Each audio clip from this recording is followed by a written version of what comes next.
നമ്മൾ അടുത്ത തിങ്കളാഴ്ച നമ്മുടെ ഈ പിന്നെ ആദ്യത്തെ സീരീസ് ടെസ്റ്റ് എല്ലാം കഴിയും. അത് ഫോക്കസ് പോയിന്റിലുള്ള അടുത്ത തിങ്കളാഴ്ച പിന്നെ നമ്മുടെ മൊത്തത്തോടു കൂടി എന്ത് ചെയ്യും, ഫോക്കസ് പോയിന്റ് ചാപ്റ്റർ ആയിട്ട് ബന്ധപ്പെട്ടുകൊണ്ടുള്ള 6 സീരീസ് ടെസ്റ്റുകൾ എന്ത് ചെയ്യും ഇതോടുകൂടി തീരും. ഓക്കെ. ഒന്നാമത്തെ ക്വസ്റ്റ്യൻസ് എന്താണ്? Biomedical safety code is given by IS. അതായത് പ്രകാരം അതായത് സ്റ്റാൻഡേർഡ് പ്രകാരം ബയോമെഡിക്കൽ സേഫ്റ്റി കോഡ് എന്ന് പറഞ്ഞാൽ എന്താണ്?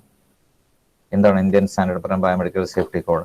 നമ്മൾ ഈ പേഷ്യന്റ് സേഫ്റ്റി എന്ന ചാപ്റ്ററിനെ കുറിച്ച് നമ്മൾ പഠിച്ചതാണ്. ഒന്നാമത്തെ ക്വസ്റ്റ്യന്റെ ആൻസർ എന്താണെന്ന് വെച്ചാൽ എന്താണ്?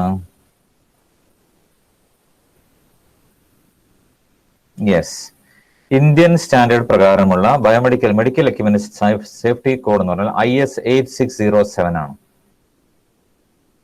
ഓക്കെ, എന്താണ്? IS 8607. ഇനി നമുക്ക് IEC അതുപോലെ ISI എന്ന് പറയുന്നതാണ്. 2 കമ്മിറ്റികളാണ് അല്ലെ. IEC എന്ന് പറഞ്ഞാൽ international electro technical commission. Okay, എന്ന് പറയുന്നത് മെഡിക്കൽ എക്യുപ്മെന്റ്സ് ആയിട്ട് ബന്ധപ്പെട്ടുകൊണ്ട് അല്ലെങ്കിൽ ഇലക്ട്രോണിക്സ് എക്യുപ്മെന്റ്സ് ഒക്കെ ആയിട്ട് ബന്ധപ്പെട്ടുകൊണ്ട് ഉള്ള എന്താണ് പറയുക സ്റ്റാൻഡേർഡുകൾ, അതായത് സേഫ്റ്റി സ്റ്റാൻഡേർഡുകൾ ഇന്റർനാഷണൽ, അതായത് ആഗോളതലത്തിൽ ഇറക്കുന്ന കമ്പനി അല്ലെങ്കിൽ ആഗോളതലത്തിൽ ഇറക്കുന്ന ഒരു സിസ്റ്റത്തിനാണ് നമ്മൾ പറയുന്നത് ഇന്റർനാഷണൽ ഇലക്ട്രോ ടെക്നിക്കൽ കമ്മീഷൻ എന്ന് പറയുന്നത്. അതേസമയം ISI എന്ന് പറഞ്ഞാലോ, ISI എന്ന് പറഞ്ഞാൽ എന്താണ്? Indian standard institution. അതായത് അവരാണ് എന്ത് ചെയ്യുന്നത്, ഓരോ IS 8607 എന്ന് പറയുന്ന മെഡിക്കൽ സ്റ്റാൻഡേർഡ്, ഇതേപോലെ ഒരുപാട് മെഡിക്കൽ സ്റ്റാൻഡേർഡുകളുണ്ട്. അത് പുറപ്പെടുവിക്കുക. ഇന്ത്യയിൽ അതിനുള്ള അതോറിറ്റിയാണ് ISI എന്ന് പറയുന്നത്. ഓക്കെ, നമ്മുടെ മൂന്നാമത്തെ ക്വസ്റ്റ്യൻ നമുക്ക് നോക്കാം. Explain let go current. Let go current എന്ന് പറഞ്ഞാൽ എന്താണ്? നമുക്ക് നോക്കാം ലെറ്റ് ഗോ കറണ്ട് എന്ന് പറഞ്ഞാൽ എന്താണെന്നുള്ളത്. യെസ്, ലെറ്റ് ഗോ കറണ്ട് എന്ന് പറയുന്നത് ഷോക്കുമായിട്ട് ബന്ധപ്പെട്ടുള്ള കാര്യങ്ങളാണ്. ഓക്കെ, അപ്പോൾ എന്താണ് ലെറ്റ് ഗോ കറണ്ട് എന്ന് പറഞ്ഞാൽ?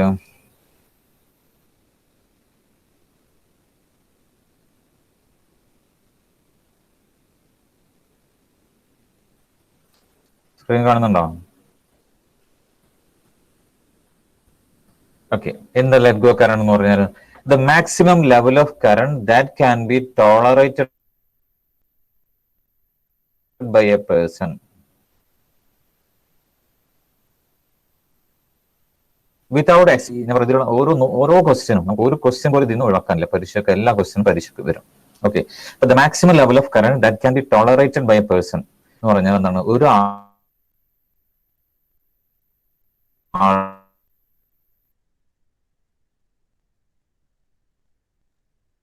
അവധി താങ്ങാൻ പറ്റുന്ന current that can be tolerated by a person without experience ഒന്നും ഇല്ലാതെ തന്നെ നമ്മുടെ ശരീരത്തിലൂടെ നമ്മൾ പറയുന്നത്. ഓക്കെ, ഇപ്പൊ let go current for males, സാധാരണ മെയിൽസിന് അതിന്റെ കറണ്ട് എന്ന് പറയുന്നത് എന്താണ്? ഒരു മിനിറ്റ്.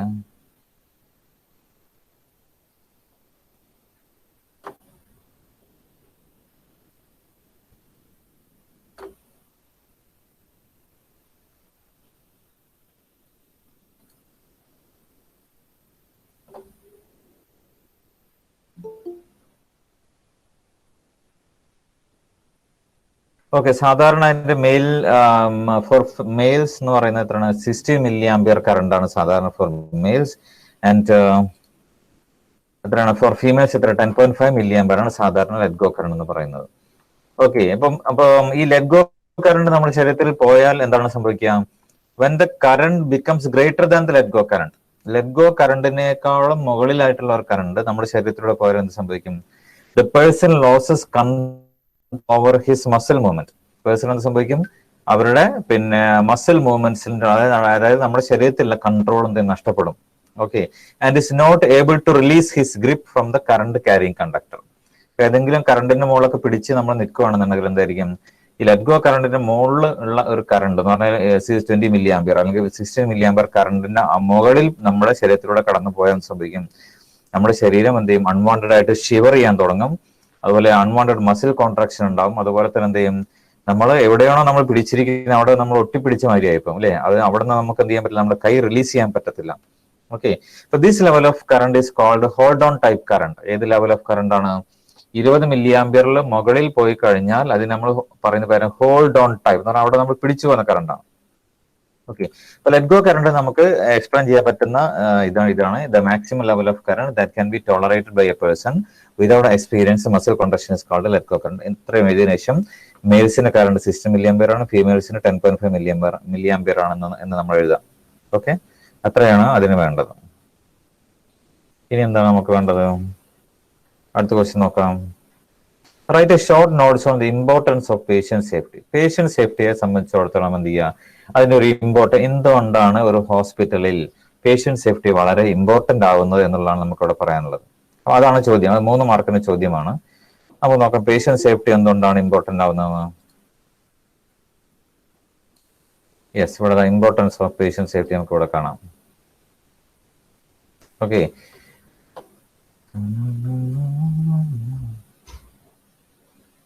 ഓക്കെ, ഒന്നാമത്തെ പോയിന്റ് എന്താണ്? The result of N electric shock from this instruments will be more serious and foetal.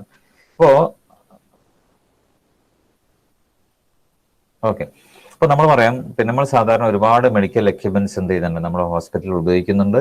പിന്നെ ECG, എക്സ്റേ മെഷീൻസ്, അതുപോലെ ഒരുപാട് പേഷ്യന്റ് മോണിറ്ററിംഗ് സിസ്റ്റം, നമ്മുടെ ബെഡ് സൈഡ് മോണിറ്റർ അല്ലെങ്കിൽ കാർഡിയാക് മോണിറ്റർ, അപ്പൊ ഇങ്ങനെയുള്ള പല എക്യുപ്മെന്റുകളും എന്ത് ചെയ്യും നമ്മുടെ ശരീരത്തിൽ കണക്ട് ചെയ്യപ്പെടുന്നുണ്ട്. അപ്പൊ അതിൽ നിന്നൊക്കെ ഷോക്ക് കിട്ടുക എന്നുള്ളത് സംബന്ധിച്ച് എന്തായിരിക്കും, അതിനൊക്കെ ഷോക്ക് കിട്ടുക എന്നുള്ളതാണ് this more serious and fat, അല്ലെ, വളരെ മരണകാരണം വരെ ആകാവുന്ന സാധ്യതകളുള്ള ഒരു സംഭവമാണ് എന്ത് ഈ പറയുന്ന മെഡിക്കൽ എക്യുപ്മെന്റിൽ നിന്ന് ഷോക്ക് കിട്ടുക എന്നുള്ളത്. ഇപ്പൊ electrical shock may cos unwanted cellular depolarisation and is associated muscle contraction. അപ്പൊ അതിൽ നിന്നൊക്കെ ഷോക്ക് കറണ്ട് കിട്ടുക, പേഷ്യൻ ലീക്കേജ് കറണ്ട്, അതുപോലെ എൻക്ലോഷർ ലീക്കേജ് കറണ്ട്. അപ്പൊ അങ്ങനെ എന്ത് ചെയ്യാം, എക്യുപ്മെന്റിൽ നിന്നൊക്കെ എന്ത് ചെയ്യാം, ഇതിലേക്ക് നമ്മുടെ പേഷ്യന്റിലേക്ക് എന്ത് ചെയ്യാം, കറണ്ട് ലീക്ക് ചെയ്ത് കഴിഞ്ഞാൽ അൺവാണ്ടഡ് ആയിട്ട് എന്ത് ചെയ്യാം, മസിൽ കോൺട്രാക്ഷൻ, നമുക്ക് തരിപ്പ് വരാം, അല്ലെങ്കിൽ നമ്മൾ വീണു പോകാം, അങ്ങനെയുള്ള പല സംഭവങ്ങൾ സംഭവിക്കാൻ പറ്റും. ഓക്കെ, ഹോസ്പിറ്റലിനെ സംബന്ധിച്ചിടത്തോളം എന്താണ്, അപ്പൊ അങ്ങനെയൊന്നും സംഭവിക്കാൻ പാടില്ല. Okay, therefore it is very important to design the medical instruments. അതുകൊണ്ട് എന്താണ് ഇറ്റ് ഇസ് ഇമ്പോർട്ടന്റ്, വളരെ ഇമ്പോർട്ടന്റ് ആണ് എന്ത്, മെഡിക്കൽ ഇൻസ്ട്രുമെന്റ്സ് വളരെ സേഫ്റ്റിയോട് കൂടി ഡിസൈൻ ചെയ്യണം, very carefully to eliminate the chance of electric shock.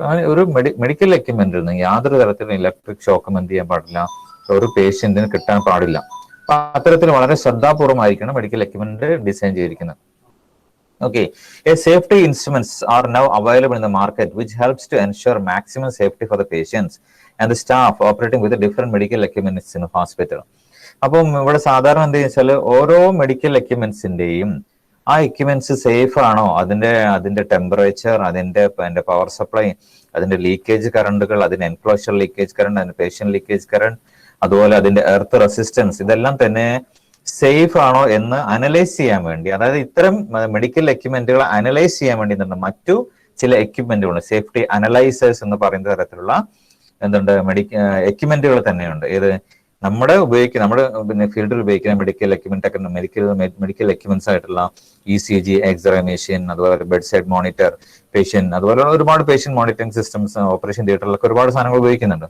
അതൊക്കെ നേരാവണ്ണം വർക്ക് ചെയ്യുന്നുണ്ടോ, അതിന് എന്തെങ്കിലും പ്രശ്നമുണ്ടോ, അതിന് സേഫ്റ്റി ആസ്പെക്ട്സ് പ്രശ്നമുണ്ടോ എന്ന് അറിയാൻ വേണ്ടി എന്ത് ചെയ്യുന്നുണ്ട്, മറ്റു ഉപകരണങ്ങൾ ഉപയോഗിച്ച് ഈ ഉപകരണങ്ങളെ ടെസ്റ്റ് ചെയ്യുന്നുണ്ട്, അല്ലെ.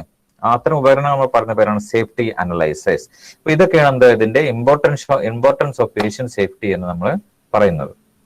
ഓക്കെ, ഇനി നമുക്ക് പറയാനുള്ള ക്വസ്റ്റ്യൻ എന്താണ്, what are the topics covered in the IS 8607? IS 8607 എന്തൊക്കെ കവർ ചെയ്തിരിക്കുന്നു, അല്ലെങ്കിൽ എന്തൊക്കെ കാര്യങ്ങളാണ് IS 8607 എന്ന് പറയുന്ന സ്റ്റാൻഡേർഡിൽ ഉള്ളത്? നമുക്ക് നോക്കാം എന്തൊക്കെ സ്റ്റാൻഡേർഡാണ് അതിൽ പറയുന്നത് നോക്കാം. യെസ്, IS 8607 ഇൻക്ലൂഡ്സ് എന്തൊക്കെ കാര്യങ്ങൾ അതിൽ പറയുന്നുണ്ട്. ഒന്ന്, ജനറൽ സേഫ്റ്റി, ജനറൽ ആയിട്ടുള്ള എല്ലാ സേഫ്റ്റി കാര്യങ്ങളും അതിൽ ഉൾപ്പെടും, അല്ലെ. ഒരു എക്യുപ്മെന്റിൽ നിന്ന് ഷോക്ക് അടിക്കാതിരിക്കുക, അതുപോലെ ഒരു എക്യുപ്മെന്റിന്റെ എന്തെങ്കിലും കോർണറുകൾ തട്ടി നമുക്ക് എന്ത് ചെയ്യാൻ പറ്റുക എന്നാണ് പറയുക, പിന്നെ നമ്മുടെ ശരീരത്തിൽ നിന്ന് എന്തെങ്കിലും മസിൽ കോൺട്രാക്ഷനോ അല്ലെങ്കിൽ രക്തം പൊടിയാതിരിക്കാനോ, അപ്പൊ അങ്ങനെയുള്ള ഒരുപാട് ജനറൽ സേഫ്റ്റി ആയിട്ട് ബന്ധപ്പെട്ട കാര്യങ്ങൾ. രണ്ടാമത്തെ ജനറിക് ആയിട്ട് അല്ലെങ്കിൽ സ്പെസിഫിക് ആയിട്ടാണ് ഏതാണ്, പ്രൊട്ടക്ഷൻ ഫ്രം ഇലക്ട്രിക്കൽ ഷോക്ക്. അതായത് എക്യുപ്മെന്റിന്റെ ഏത് സൈഡിൽ നിന്ന്, മുന്നിന്നോ ബാക്കിന്നോ സൈഡിൽ നിന്ന് അടിയിൽ നിന്ന് എവിടെ നിന്ന് തൊട്ടാലും യാതൊരു കാരണവശാലും അത് ഉപയോഗിക്കുന്ന ഡോക്ടർ, നഴ്സ് അല്ലെങ്കിൽ ടെക്നീഷ്യൻസ് അല്ലെങ്കിൽ അത് ഉപയോഗിക്കപ്പെടുന്ന പേഷ്യൻസിന് എന്ത് ചെയ്യാൻ യാതൊരു കാരണവശാലും ഷോക്ക് അടിക്കാൻ പാടുള്ളതല്ല. രണ്ടാമത്തെ പോയിന്റ് എന്താണ്, പ്രൊട്ടക്ഷൻ ഫ്രം മെക്കാനിക്കൽ ഹസാർഡ്സ് അല്ലെ, അതിൽ നിന്ന് ആ എക്യുപ്മെന്റിൽ നിന്ന് ഇപ്പൊ ഏതെങ്കിലും ഒരു മെഡിക്കൽ എക്സ്റേയോ അല്ലെങ്കിൽ അങ്ങനെയുള്ള ഏതെങ്കിലും തരത്തിലുള്ള മെഷീൻസ് ഉണ്ടെങ്കിൽ അതിലുള്ള എന്തെങ്കിലും മൂവ്മെന്റ് കാര്യങ്ങളുണ്ടെങ്കിൽ ആ മൂവ്മെന്റ് കാരണമായിട്ട് എന്ത് ചെയ്യാൻ പാടില്ല, യാതൊരു തരത്തിലുള്ള പിന്നെ മുറിവുകളോ ചതവുകളോ അല്ലെങ്കിൽ അങ്ങനെയുള്ള എന്തെങ്കിലും കാര്യങ്ങൾ പേഷ്യന്റിൽ ഉണ്ടാകാൻ പാടില്ല. നാലാമത്താണ് പ്രൊട്ടക്ഷൻ ഫ്രം ഹാംഫുൾ റേഡിയേഷൻ. ആ എക്യുപ്മെന്റിൽ നിന്ന് എന്ത് ചെയ്യാൻ പാടില്ല, യാതൊരു തരത്തിലുള്ള റേഡിയേഷനും പുറത്തേക്ക് വരാൻ പാടില്ല. അതുപോലെ തന്നെ ആ എക്യുപ്മെന്റിന് എന്താണ് പുറത്തുനിന്നുള്ള യാതൊരു റേഡിയേഷൻ ഏൽക്കാനും പാടില്ല.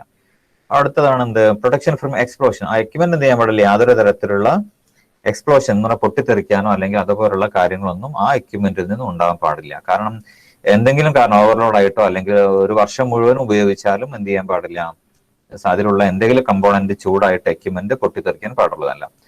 Next protection from excessive heat and fire. ഒരു തരത്തിലും എന്ത് ചെയ്യാൻ പാടില്ല, അതിൽ നിന്ന് എക്സസീവ് ഹീറ്റ് അല്ലെ, നമ്മൾ സാധാരണ ബോഡി ടെമ്പറേച്ചർ 37 ഡിഗ്രിയാണ്, 37 ഡിഗ്രിക്ക് മുകളിലോ അല്ലെങ്കിൽ സാധാരണ നോർമൽ അറ്റ്മോസ്ഫിയറിക് ടെമ്പറേച്ചർ എന്ന് പറയുന്നത് 27 ഡിഗ്രിയിലോ എന്ത് ചെയ്യാൻ പാടില്ല, ഓവർ ടെമ്പറേച്ചർ എക്സസ് ആകാൻ പാടില്ല. അതുപോലെ തന്നെ അതിൽ നിന്ന് യാതൊരു തരത്തിലുള്ള തീയും പുകയും ഒന്നും തന്നെ ഉണ്ടാകാൻ പാടില്ല.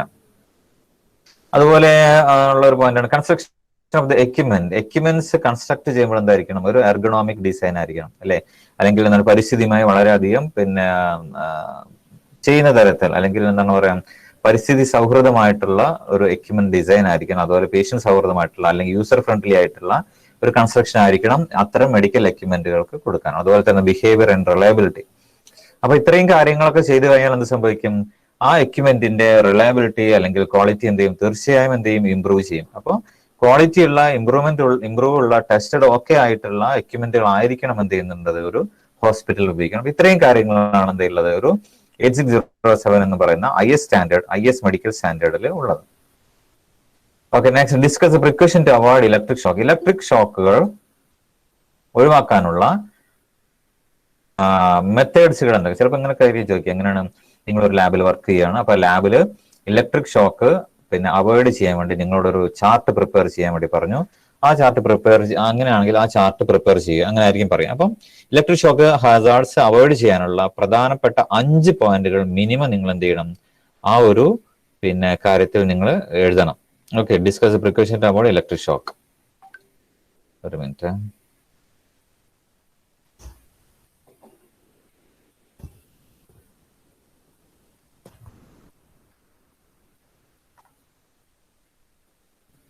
ഓക്കെ, അന്തിഷ കയറിയിട്ടുണ്ടല്ലേ.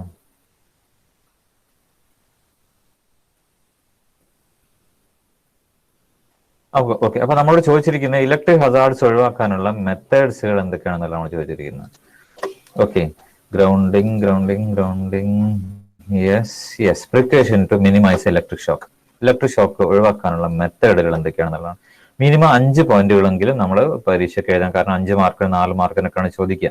ഓക്കെ, അപ്പൊ നിങ്ങളൊരു 10 പോയിന്റ് പഠിച്ചു പോയാൽ നിങ്ങൾക്ക് 5 പോയിന്റ് കറക്റ്റ് ആയിട്ട് എഴുതാൻ പറ്റുള്ളൂ. ഓക്കെ, അപ്പൊ ഒന്നാമത്തെ പോയിന്റ് എന്താണ്, ensure proper grounding for all the equipments used in connection with patient. Use only power cords with 3 wires. Okay, അപ്പൊ എന്താണ്, ഓരോ എക്യുപ്മെന്റും ഉപയോഗിക്കുമ്പോഴും 3 പിൻ പ്ലഗ് ഉള്ള പവർ കോഡുള്ള കാര്യങ്ങൾ വേണം. പവർ കോഡുള്ള അതായത് 3 പിൻ എന്ന് പറയുന്നത് എന്താ, എർത്ത് പിന്നുള്ള പിന്നെ പവർ കേബിളുകളായിരിക്കണം അല്ലെങ്കിൽ എക്യുപ്മെന്റുകളായിരിക്കണം ഉപയോഗിക്കുന്നത്. അപ്പൊ എന്ത് ചെയ്യും, ഒന്നാമത്തെ തന്നെ ensure proper grounding for all the instruments. രണ്ടാമത്തെ പോയിന്റ് എന്താണ്, provide isolated input circuit in monitoring equipment. എക്യുപ്മെന്റിന്റെ ഉള്ളിൽ, അതായത് നമ്മൾ ഡിസൈൻ ചെയ്യുന്ന എക്യുപ്മെന്റ്, മോണിറ്ററിംഗ് എക്യുപ്മെന്റ്സ് എന്ന് പറയുന്നത് bed side monitor, cardiac monitor, പിന്നെ അതുപോലെ ECG മെഷീൻ, അതായത് നമ്മുടെ ശരീരത്തിൽ ഇലക്ട്രോഡുകൾ കണക്ട് ചെയ്തുകൊണ്ട് ചെയ്യുന്ന തരത്തിലുള്ള എക്യുപ്മെന്റുകൾ ഉണ്ടല്ലോ, അതിന് നമ്മൾ മോണിറ്ററിംഗ് എക്യുപ്മെന്റ്സ് എന്ന് പറയുന്നത്. അപ്പൊ അത്തരം എക്യുപ്മെന്റുകൾ ചെയ്യുമ്പോൾ ഉള്ളിലുള്ള ഡിസൈൻ തന്നെ എന്തായിരിക്കണം, ഐസൊലേറ്റഡ് ഇൻപുട്ട് സർക്യൂട്ടുകളായിരിക്കണം ഉപയോഗിക്കാൻ. അതായത് നമ്മൾ ട്രാൻസ്ഫോമർ ഒക്കെ ഉപയോഗിക്കുമ്പോൾ എന്താണ്, ട്രാൻസ്ഫോമറിന്റെ ഒരു സൈഡിൽ പ്രൈമറി മറ്റേ സൈഡിൽ സെക്കൻഡറി ആണ് അല്ലെ. ഇപ്പൊ പ്രൈമറി സെക്കൻഡറി തമ്മിൽ കോണ്ടാക്ട്സ് ഇല്ല, അതുകൊണ്ട് നമുക്ക് സാധാരണ എന്താണ് സെക്കൻഡറി തൊട്ട് കഴിഞ്ഞാൽ നമുക്ക് ഷോക്ക് അടിക്കുന്നില്ല അല്ലെ. അതേപോലുള്ള ഒപ്റ്റോ കപ്ലറുകൾ അല്ലെങ്കിൽ ഐസൊലേഷൻ ട്രാൻസ്ഫോമറുകളൊക്കെ ഉപയോഗിച്ചുകൊണ്ടുള്ള ഉപകരണങ്ങളായിരിക്കണം നമ്മൾ ഉപയോഗിക്കേണ്ടത്. ഓക്കെ, മൂന്നാമത്തെ point ensure strict regular listing of the ground എന്ത് ചെയ്യണം, അല്ലെങ്കിൽ ലിസ്റ്റിംഗ് അല്ലെങ്കിൽ testing of the ground, testing എന്ന് പറയുന്നത്. അത് എപ്പോഴും എന്ത് ചെയ്യണം, പിന്നെ റെഗുലർ ആയിട്ട്, അല്ലെങ്കിൽ 3 മാസം കൂടുമ്പോഴോ അല്ലെങ്കിൽ 6 മാസം കൂടുമ്പോഴോ അല്ലെങ്കിൽ മന്ത്ലി തന്നെയോ എന്ത് ചെയ്യണം, പിന്നെ ഓരോ എക്യുപ്മെന്റിന്റെയും ഗ്രൗണ്ട്, അതുപോലെ നമ്മുടെ ബിൽഡിങ്ങിന്റെ ഗ്രൗണ്ട് ഒക്കെ എന്ത് ചെയ്യണം, ടെസ്റ്റ് ചെയ്ത് ഓക്കെ ആക്കണം എന്ന് ഉറപ്പുവരുത്താം. ഓക്കെ. പിന്നെ നാലാമത്തെ പോയിന്റ് എന്താണ്? The mechanical construction of the instrument. The mechanical construction of the instruments or apparatus must be smooth and compact. ഇപ്പൊ ഒരു നമ്മുടെ ഇൻസ്ട്രുമെന്റ്സിന്റെ ഒക്കെ പ്രത്യേകിച്ച് സ്മൂത്ത് ആയിരിക്കണം, അതിന്റെ സൈഡുകളൊക്കെ കർവ്ഡ് ആയിരിക്കണം, പിന്നെ അതുപോലെ തന്നെ അതിന്റെ ഡിസൈൻ ഒക്കെ എന്തായിരിക്കണം, എന്തെങ്കിലും മൂവ്മെന്റും കാര്യങ്ങളൊക്കെ ഉണ്ടാകുമ്പോൾ അല്ലെങ്കിൽ ഇലക്ട്രിക് ഷോക്ക് ഒക്കെ അടിക്കാതിരിക്കാനോ തരത്തിലുള്ള ഡിസൈൻ ആയിരിക്കണം അതിന് മെക്കാനിക്കൽ കൺസ്ട്രക്ഷൻ. അഞ്ചാമത്തെ point, staff should be properly train to operate instruments. Instrument ഉപയോഗിക്കാൻ വേണ്ടി എന്ത് ചെയ്യണം, സ്റ്റാഫിന് പ്രോപ്പർ ആയിട്ടുള്ള ട്രെയിനിങ് നമ്മൾ കൊടുക്കണം. ആറാമത്തെ പോയിന്റ് എന്താണ്? The functional control should be legibly marked at the front panel of the instrument. ഇൻസ്ട്രുമെന്റിന്റെ മുമ്പിൽ എന്ത് ചെയ്യണം, അതിന്റെ ഫങ്ഷണൽ കൺട്രോൾസ്, അതിന്റെ ഓരോ കീസ് ഒക്കെ എന്തിനാണ്, അതിന്റെ ഓപ്പറേഷൻസ് എങ്ങനെയാണെന്നുള്ളത് എന്ത് ചെയ്യണം, അത് അവിടെ മെൻഷൻ ചെയ്യണം. The operating instruction should be clear and must be permanently display at front. അപ്പൊ കഴിയുന്ന പരമാവധി എന്ത് ചെയ്യണം, അതിന്റെ ഓപ്പറേറ്റ് എങ്ങനെയാണ് ഈ സിസ്റ്റം വർക്ക് ചെയ്യിപ്പിക്കേണ്ടത് എന്നുള്ള ഒരു ഇൻസ്ട്രക്ഷൻ എന്ത് ചെയ്യണം, അതില് പ്രിന്റ് ചെയ്യണം. Adapter plugs are use in connection with certain portable instrument. Adapter plug ഉപയോഗിക്കാറുണ്ട്. അഡാപ്റ്റർ പ്ലഗ് എന്ന് പറയുന്നത് 2 പിന്നുള്ള ഫേസ് ന്യൂട്രൽ മാത്രമുള്ള. അപ്പോൾ എന്ത് ചെയ്യണം, since they don't ensure proper ground, അപ്പൊ അതിന്റെ എർത്ത് പ്രോപ്പർ ആയിരിക്കില്ല. അതുകൊണ്ട് തന്നെ special care may be taken against microshock. Microshock പോലെയുള്ള ഷോക്കുകൾ ഉണ്ടാവാനുള്ള സാധ്യതകൾ അതിലുണ്ട്. അപ്പൊ അതൊക്കെ സ്പെഷ്യൽ കെയർ ശ്രദ്ധിക്കണം. പിന്നെ ശ്രദ്ധിക്കണം, no other apparel should be used near patient monitoring equipment. Patient monitoring എക്യുപ്മെന്റ്സിന്റെ അടുത്ത് മറ്റു വലിയ എക്സ്റേ പോലുള്ള മെഷീനുകളോ അല്ലെങ്കിൽ അധികം റേഡിയേഷൻ ഉണ്ടാക്കാൻ സാധ്യതയുള്ള എക്യുപ്മെന്റുകളും എന്ത് ചെയ്യാൻ പാടില്ല, ഉപയോഗിക്കാൻ പാടില്ല. 10ാമത്തെ point, connectors for the probe and patient leads must be standardise. കണക്ടറുകളും അതുപോലെ കേബിളുകളൊക്കെ തന്നെ സ്റ്റാൻഡർഡൈസ്ഡ് കേബിൾ ഉപയോഗിക്കണം, ലോക്കൽ ആയിട്ടുള്ള കേബിളുകൾ ഉപയോഗിക്കരുത്. 11ാമത്തെ ക്വസ്റ്റ്യൻ എന്താണ്? Voltage in excess of 5 millivolts should be access between the instrument ground outlet and any other ground port or conductive surface of the area. ഇത് ഏറ്റവും ഇമ്പോർട്ടന്റ് ആയിട്ടുള്ള ഒരു പോയിന്റ് ആണ്. അതായത് എന്താണ്, ഇൻസ്ട്രുമെന്റിന്റെ ഗ്രൗണ്ടും അല്ലെങ്കിൽ ഏതെങ്കിലും പിന്നെ മറ്റു ഗ്രൗണ്ട് പോയിന്റും തമ്മിലുള്ള വോൾട്ടേജ് എന്ന് പറയുന്നത് 5 millivolt താഴെ ആയിരിക്കണം. എന്ന് പറയുന്നത് എന്തായിരിക്കണം, റെസിസ്റ്റൻസ് വളരെ വളരെ കുറവായിരിക്കണം. എർത്ത് റെസിസ്റ്റൻസ് എന്തായിരിക്കണം, വളരെ വളരെ കുറവായിരിക്കണം. ഓക്കെ. അപ്പൊ ഇത്രയും പോയിന്റുകളാണ്, 11 പോയിന്റുകൾ. ഇതിലൊരു 10 പോയിന്റുകൾ പഠിച്ചു വെക്കാം. നല്ല എല്ലാ ക്വസ്റ്റ്യൻസും എന്താ എല്ലാ പോയിന്റുകളും കഴിഞ്ഞ പരമാവധി 6-7 പോയിന്റുകളൊക്കെ എഴുതി വെക്കാം, ഫുൾ മാർക്ക് കിട്ടാൻ വേണ്ടിയിട്ട്. ഓക്കെ. 7ാമത്തെ point, distinguish between microshock and macroshock. മൈക്രോഷോക്കും തമ്മിലുള്ള വ്യത്യാസം എന്താണ്? നമുക്ക് നോക്കാം. Microshock, yes. അപ്പൊ എന്താണ് മാക്രോഷോക്ക് എന്ന് പറയുന്നത്? എന്താണ് മാക്രോഷോക്ക്? അത് പ്രത്യേകതരം ഷോക്കാണ്. എല്ലാ ഷോക്കിന്റെ പ്രത്യേകത എന്താണ്? A physiological response to current apply to surface of the body. ആ ഷോക്കിന്റെ പ്രത്യേകത that is a response to current apply to surface. അതായത് നമ്മുടെ ശരീരത്തിന് പുറമെ കറണ്ട് അല്ലെങ്കിൽ ഷോക്ക് ഏൽക്കുമ്പോൾ നമ്മുടെ ശരീരത്തിൽ ഉണ്ടാകുന്ന റെസ്പോൺസ് അല്ലെ, ആ റെസ്പോൺസിനാണ് നമ്മൾ മാക്രോ ഷോക്ക് എന്ന്. A physiological response to current apply to the surface of the body. നമ്മുടെ ശരീരത്തിന് പുറം ഭാഗത്ത് എവിടെയെങ്കിലും ഷോക്ക് ഏൽക്കുമ്പോൾ ഉണ്ടാകാവുന്ന നമ്മുടെ ശരീരത്തിൽ അതിന്റെ ഇമ്പാക്ട്, അതിന്റെ ഫിസിയോളജിക്കൽ റെസ്പോൺസ് എന്തൊക്കെ ഉണ്ടാക്കും? അൺനെസസറി സ്റ്റിമുലേഷൻസ് അല്ലെ, നമ്മൾ വിറയ്ക്കാം, വൈബ്രേറ്റ് ചെയ്യാം, അല്ലെങ്കിൽ അൺനെസസറി നമ്മളങ്ങനെ മസിൽ കോൺട്രാക്ഷൻ ഉണ്ടാവാം, ടിഷ്യൂസിന്റെ ഒക്കെ മസിൽ കോൺട്രാക്ഷൻ ഉണ്ടാവാം. അപ്പൊ അത്തരം ഷോക്കുകളെയാണ് നമ്മൾ എന്ത് പറയുന്നത്? മാക്രോ ഷോക്ക് എന്ന് പറയുന്നത്. ഓക്കെ. സർഫേസ് ഓഫ് ദ ബോഡിയാണ് പ്രത്യേകം ശ്രദ്ധിക്കുക. Surface of the 75 to 120 volt നമ്മുടെ ശരീരത്തിലൂടെ കടന്നുപോയാൽ ഇങ്ങനെ സംഭവിക്കാം. Next is the microshock. Micro എന്ന് പറഞ്ഞാൽ എന്താണ്? നമ്മൾ ഉള്ളിലുള്ള a physiological response to current apply to surface of the heart. നമ്മുടെ ഹൃദയത്തിന് പുറത്ത് അല്ലെങ്കിൽ ഹൃദയവുമായി ബന്ധപ്പെട്ടുള്ള ഏരിയകളിലൊക്കെ എന്ത് ചെയ്യുക? ഒരു ഷോക്ക് കിട്ടുക. ആ ഷോക്ക് കാരണം എന്ത് ചെയ്യും? നമ്മുടെ ശരീരത്തിൽ ഉണ്ടാവുന്ന ഇമ്പാക്ട്, ആ ഷോക്ക് കാരണം നമ്മുടെ ശരീരത്തിൽ എന്തുണ്ടാവുന്നു? അൺവാണ്ടഡ് സ്റ്റിമുലേഷൻ, നമ്മൾ വിറയ്ക്കുന്നു, അല്ലെങ്കിൽ അതേപോലെയുള്ള പിന്നെ ബേണിങ്സ് ഉണ്ടാകുന്നു. അപ്പൊ അങ്ങനെ ഒരു തരത്തിലുണ്ടാകുന്ന ഷോക്കുകൾ നമ്മൾ പറഞ്ഞത് മൈക്രോ ഷോക്ക്. അപ്പൊ ഒന്ന് സർഫേസ് ഓഫ് ദ ബോഡിയും ഒന്ന് സർഫേസ് ഓഫ് ദ ഹേർട്ടുമാണ്. ഒരു 10 മൈക്രോ ആംപിയർ കറണ്ട് മതിയാകും എന്ത് നമ്മുടെ മൈക്രോ ഷോക്ക് നമ്മുടെ ഹൃദയത്തിൽ ലഭിക്കാൻ വേണ്ടി. അടുത്ത 8ാമത്തെ point, write a short notes on safety codes for electromedical equipments. Electromedical equipments ആയിട്ട് ബന്ധപ്പെട്ടുള്ള സേഫ്റ്റി കോഡുകൾ ഏതൊക്കെയാണ്? അപ്പൊ അതിനുള്ള ആൻസർ നമുക്ക് നോക്കാം. Let go current, electro medical equipments ആയിട്ട് ബന്ധപ്പെട്ടുള്ള safety standards. First one IEC 60601 അല്ലെങ്കിൽ ISO 601 safety code for develop international electro chemical commission for medical equipments. രണ്ടാമത്തത് എന്താണ് IS 8607. ഓക്കെ, അത് എന്തിനാണ്? അത് ഇന്ത്യൻ സ്റ്റാൻഡേർഡ് ആണ്. പിന്നെ IS 8048 ഇത് കംപ്ലീറ്റ് പഠിക്കണം കേട്ടോ. സേഫ്റ്റി കോഡ് ഡെവലപ്പ് ഫോർ ECGക്ക് ഉള്ളതാണ് എന്ത്? IS 8048. IS 8885 ഇതിനുള്ളതാണ് safety code development for EMG. അതുപോലെ 760 ഇതിനുള്ളതാണ് എക്സ്റേ മെഷീൻ. 9286 എന്തിനുള്ളതാണ്? Cardiac defibrillator. 7583 എന്തിനുള്ളതാണ്? Diathermy machine. അപ്പൊ ഓരോ എക്യുപ്മെന്റിനും എന്തുണ്ട്? ഓരോരോ മെഡിക്കൽ സ്റ്റാൻഡേർഡുകളുണ്ട്. അപ്പൊ ആ എല്ലാ സേഫ്റ്റി സ്റ്റാൻഡേർഡുകളും ഓരോ ഫോർ എക്സാമ്പിൾ പറയുകയാണെങ്കിൽ പിന്നെ ഇന്ത്യയിൽ ഒരു ഹോസ്പിറ്റലില് എന്താണ് എക്സ്റേ മെഷീൻ ഇൻസ്റ്റാൾ ചെയ്യണമെങ്കിൽ ആ എക്സ്റേ മെഷീൻ എന്തായിരിക്കണം? അത് ഇറക്കുന്ന കമ്പനി എന്ത് ചെയ്യണം? അത് IS 7620 എന്ന് പറയുന്ന സ്റ്റാൻഡേർഡിലുള്ള ഒരുപാട് ടെസ്റ്റുകളുണ്ട്. ആ ടെസ്റ്റുകളൊക്കെ പാസ്സായാൽ മാത്രം എന്ത് ചെയ്യാൻ പാടുള്ളൂ? ആ എക്യുപ്മെന്റ് പിന്നെ മാനുഫാക്ചർ ചെയ്യാൻ പാടുള്ളൂ, അത് ഹോസ്പിറ്റൽ വിതരണം ചെയ്യാൻ പാടുള്ളൂ, ഹോസ്പിറ്റലുകാരെ അത് വാങ്ങാൻ പാടുള്ളൂ. ഓക്കെ, അതാണ് ഇതിന്റെ പ്രത്യേകത. ഓക്കെ, നമുക്ക് നോക്കാം. പിന്നെ 9ാമത്തെ question, write short notes on grounding of the biomedical equipment. Grounding of the hospital അല്ലെങ്കിൽ ബയോമെഡിക്കൽ എക്യുപ്മെന്റ് എങ്ങനെയാണെന്ന് വിശദീകരിക്കുക. ഓക്കെ, നമുക്ക് നോക്കാം grounding.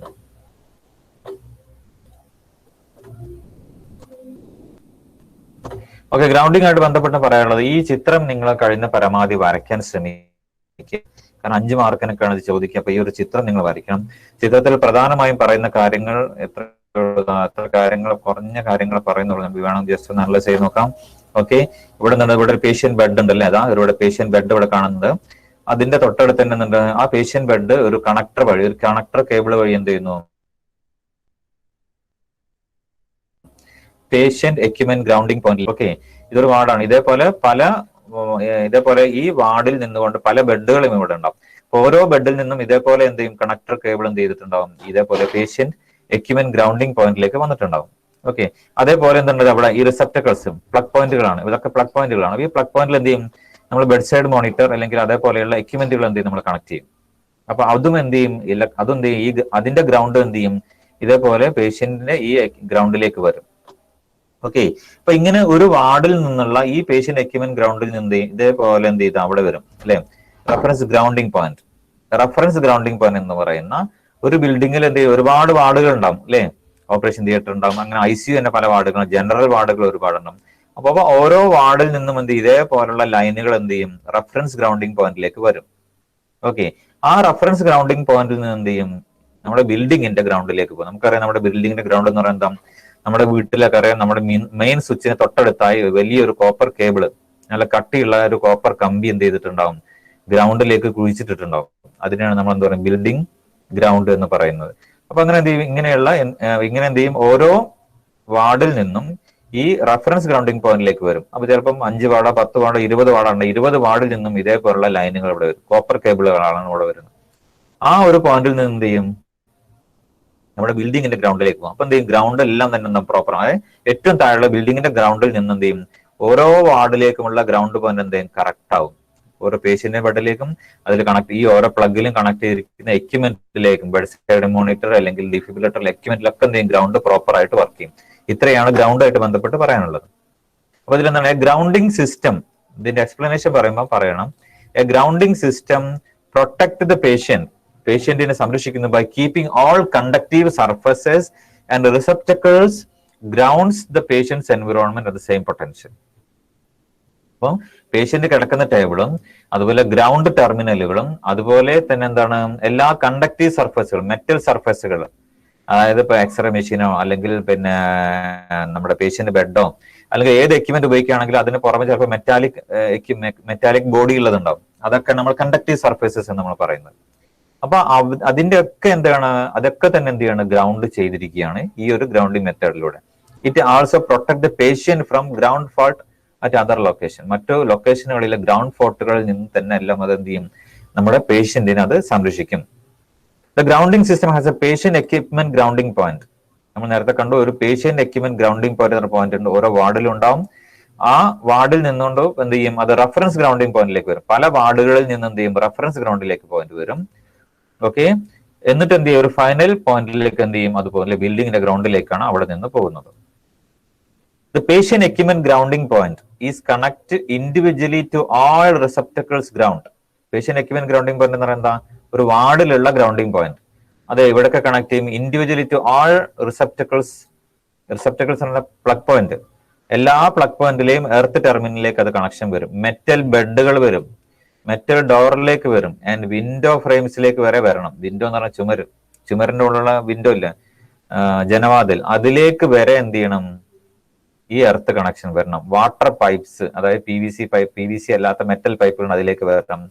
Or any other conductive surfaces എന്ന് പറഞ്ഞാൽ ഒരു ഹോസ്പിറ്റലിൽ കണ്ടക്റ്റീവ് സർഫേസസ് എവിടെയൊക്കെ ഉണ്ടോ അതിലേക്കൊക്കെ എന്ത് ചെയ്യണം, താഴെ ബിൽഡിംഗിൽ നിന്നുള്ള ഗ്രൗണ്ട് ടെർമിനൽ അവിടേക്ക് കണക്ഷൻ വരണം. This connection should not exceed 0.15 ohm. 0.15 ohm എന്ന് പറയുന്നത് ഒരു ഓമിൽ താഴെ ആയിരിക്കണം, അല്ലെങ്കിൽ 0.15 ഓമിൽ താഴെ ആയിരിക്കണം എന്ത്, നമ്മുടെ ബിൽഡിങ്ങിന്റെ ഏറ്റവും താഴെ കുഴിച്ചിട്ടിരിക്കുന്ന എർത്ത് ടെർമിനലും ബിൽഡിങ്ങിന് ഏറ്റവും മുകളിലുള്ള പിന്നെ എന്താണ് എന്താണ് പറയാ, പിന്നെ ബെഡ് സൈഡ് മോണിറ്റർ ഉപയോഗിക്കുന്ന ഗ്രൗണ്ട് ടെർമിനലും തമ്മിലുള്ള റെസിസ്റ്റൻസ് നോക്കിക്കഴിഞ്ഞാൽ എത്ര പാടുള്ളൂ, 0.15 ഓമേ പാടുള്ളൂ. അത്രയും കുറഞ്ഞ റെസിസ്റ്റൻസ് ആയിരിക്കണം. ഓക്കെ, അതുകൊണ്ട് തന്നെ എന്താണ് പറയുന്നത്, difference in the potential difference. അതുകൊണ്ട് കുറഞ്ഞ റെസിസ്റ്റൻസ് കുറഞ്ഞാൽ എന്ത് സംഭവിക്കും, സ്വാഭാവികമായിട്ടും അതിലുള്ള വോൾട്ടേജും കുറയും. അപ്പൊ വോൾട്ടേജ് എത്രേ പാടുള്ളൂ, പരമാവധി ആ എർത്തിലുള്ള വോൾട്ടേജ് എന്ന് പറയുന്നത്, എർത്ത് പോയിന്റുകൾ തമ്മിലുള്ള വോൾട്ടേജ്, ബിൽഡിങ്ങിന്റെ ഏറ്റവും താഴെ എർത്ത് പോയിന്റും ബിൽഡിങ്ങിന്റെ ഏറ്റവും മുകളിലുള്ള എർത്ത് പോയിന്റും തമ്മിലുള്ള വോൾട്ടേജ് എന്ന് പറയുന്നത് മാക്സിമം 40 മില്ലി വോൾട്ടേ വരാൻ പാടുള്ളൂ.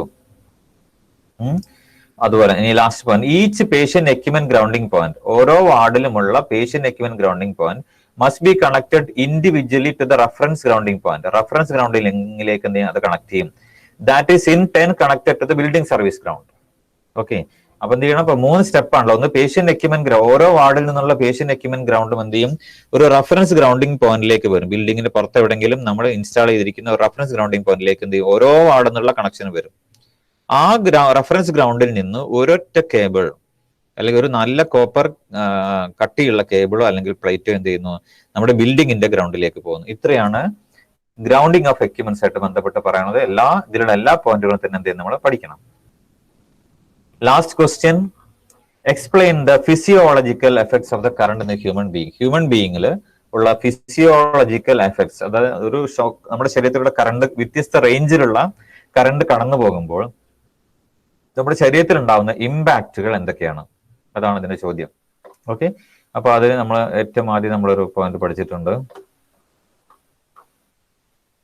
എവിടെ, യെസ്, ഇതാണ് ആ സംഭവം. എഴുതാണ് ഈ ഒരു കോളം ചാപ്റ്റർ, ഈ ഇതേപോലെ കള്ളിയൊക്കെ വരച്ചിട്ട് കാര്യങ്ങൾ എഴുതുകയാണ്. അതിനുള്ള reason physiological effects of the current in human body. അപ്പോൾ വിവിധ റേഞ്ചിലുള്ള കറണ്ട് ഇവിടെ നമ്മൾ കാണിച്ചിരിക്കുന്നു. ആ ഓരോ റേഞ്ചിലുള്ള കറണ്ട് നമ്മുടെ ശരീരത്തിലൂടെ കടന്നു പോകുമ്പോൾ എന്തൊക്കെ മാറ്റങ്ങളാണ് ഉണ്ടാവുന്നത് നമ്മളോട് പറയുന്നു.